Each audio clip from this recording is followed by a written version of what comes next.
Hi guys, Dr. Aman Arora here from Arora Medical Education. A really good video on 3 mistakes that I made as a GP trainee. So hopefully you guys don't make those mistakes as GP trainees yourself. I'm just on my parents' house actually. You can probably see there's loads of pictures above me of when I was a little baby. We're in a place called Woolvie. I don't know if you guys have heard of Woolvie. It's a little village in Leicestershire. If you have been to Woolvie or if you know Woolvie, please put a comment down below. But 3 key mistakes that I made. And also at the end of the video, I'll give you another chance to get 10% off our brand new GP trainee online max course, a half-day online course for new GP trainees and new GP ST1s, everything you want to know about GP training. So 3 mistakes that I made as a GP trainee that hopefully you're not going to make yourself. Let's go. The first thing I didn't do enough of is ask questions. Now, in a training rotation, you're just that. You're in a training rotation. You're not supposed to know everything. You're not supposed to be a superstar at everything that you do. You're there to learn. You're there to develop. You're there to improve. And the quality of the questions that you ask can help you take shortcuts to getting better quicker and getting more confident quickly. And this could be technical questions. So when you start a new rotation, find out about simple things about how the ward works. How does the practice work? How do you do this kind of referral? Where does this kind of blood form go? Ask questions. You can figure it out yourself probably, but if you just ask the right people, you can save a lot of time and energy. If it's clinical stuff, ask questions. Don't just go to someone and say, I don't want to do with this patient. What do I do? That is a question, but improve the quality of your question. So I've got this patient. I think this is what I need to do. I think this is what I'd probably suggest, but what would you think? Is that reasonable, or is there anything else that you'd like to add? You get the same answer, you get the same learning, but it doesn't sound like, well, I'm just giving up and I'm asking you because you're senior to me. But ask questions. Don't be afraid to ask question number 1, but ask high quality questions. Show that you've thought about things first, but then there's nothing wrong in going to someone more experienced and asking things, whether it's about technical things, about how things work in a new rotation or a new environment, or whether it's about clinical stuff, because you are there to learn. You are expected to have some gaps in knowledge or experience, and therefore asking questions is the way you're going to bridge that gap. Now, I didn't ask enough questions. I was kind of a typical junior doctor who didn't want to rock the boat. I didn't want to seem like I didn't know anything. I didn't want to seem like I couldn't figure this out myself. And of course, there are times and places to work things out yourself, but I know deep down if I'd ask more questions and adding to that, I suppose, more sensible and more higher quality questions, I would have got a lot more from the rotations that I did. So please don't be afraid to ask. You're in a training role, you're training and developing, and one of the best ways to do that is to ask quality questions.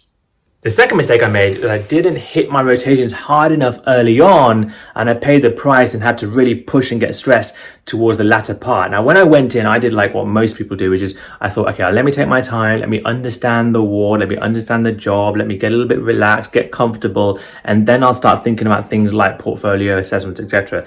And this was fine, but actually it caught up on me. Suddenly, for the last couple of months, I was really pushed because I had to get so many assessments done. I had to get so many learning logs done. I had to finish audits. I had on-calls to do. Now, what I should have done, looking back, is I should have hit the ground hard at the beginning, made the first couple of months or the first 2 or 3 months of my rotation, depending on how long a rotation is, the first half of it, the powerful half, get the bulk of things done, get the bulk of assessments done, get the bulk of my learning logs done, get the bulk of my, all the kind of portfolio stuff and audits, just really power in that first couple of months. Yes, take a week or so to get used to everything, and then just go really hard, because then I could have relaxed actually for the second half of my rotation and really started to enjoy it, started to learn, started to develop, because all the pressure of all the kind of tick box things that had to be done were out the way.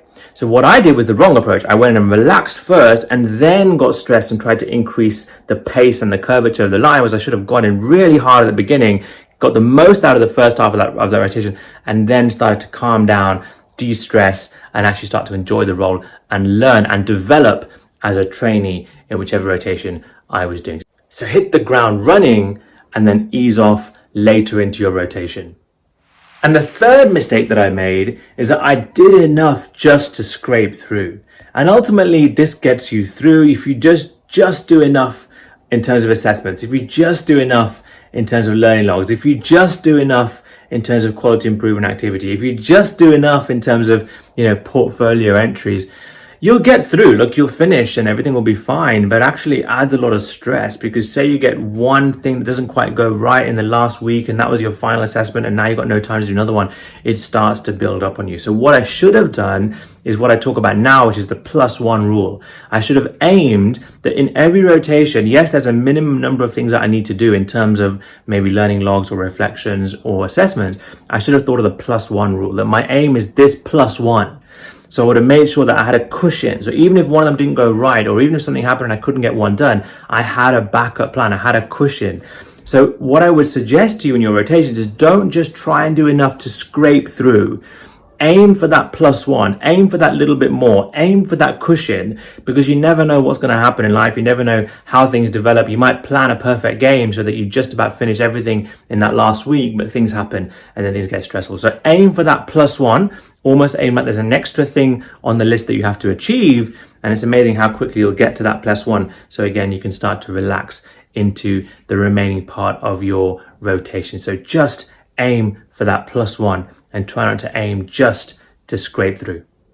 So I really hope that's been some value. 3 key mistakes that I made as a GP trainee. Number 1, I did not ask enough questions. Please ask as many questions as you can. Number 2, I relaxed a little bit too long into my rotations and then I stressed. Go the other way. Push the first half of your rotation and then calm down for the second. And third, try and aim for that +1. My mistake was I just went to scrape through, and in a couple of rotations, it got a bit dodgy because I was nearly running out of time to get everything completed. Hopefully this has been some value to you. Now, as promised, the 10% off the GP Trainee Max online course. This is an online course that is for new GP trainees and GPSD1s. It covers everything you need to know about a GP trainee in terms of the assessment, in terms of the learning logs, in terms of the portfolio, in terms of reflection, in terms of PDPs, in terms of the rules and regulations around leave, for example. You don't want to miss this if you are a new GP trainee or just about to start. And you can get a 10% discount on this course. You can have a 1, a 3, or 6, or a 12-month subscription. Just email me, aman@auroramedicaleducation.co.uk, aman@auroramedicaleducation.co.uk. Just say,